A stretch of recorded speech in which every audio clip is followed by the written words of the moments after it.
সে করেই তাদেরকে এই কাঁচামরিচ দিয়ে ভাত খেতে দিয়েছো, আমি সব কিছু দেখেছি। এই তোমার মা তোমার ভাই আমাদের বাসায় আজকে আসবে, তাই বলে তুমি ভালো ভালো খাবারগুলো ভিতরে রাখছো, আর আমার ভাই আমার ছোট বোনকে দিয়েছো কাঁচামরিচ আর বাসি তরকারি। কেন? ওরা ফকিন্নি, ওরা গ্রামে থাকে বলে? এই গ্রামের ছেলেটা কি করেছে জানো? সে আমার সুনাম অর্জন করেছে, যেটা কিনা আমার এই 25 বছরে আমি করতে পারি নাই। আমি আমি সাধারণ একটা পুলিশ কনস্টেবল, আর সে আমার এই ছোট ভাই, সে আজকে ম্যাজিস্ট্রেট। সে আজকে ম্যাজিস্ট্রেট হয়েছে, যাকে কিনা আমি সেই ছোট্টবেলা থেকে পড়াশোনা করিয়ে মানুষের মতো মানুষ করেছি। আজকে সে আমার নাম রেখেছে, আর সেই কথাটাই বলার জন্য আমাদের বাসায় আসছিল।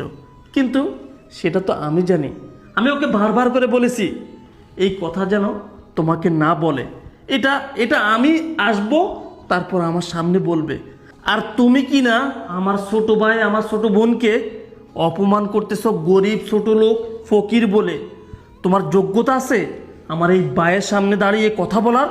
শোনো, যেই বাসায় আমার ভাই বোনদের কোনো দাম নেই, সেই বাসায় তোমার ফ্যামিলির কারো ঠাঁই হতে পারে না।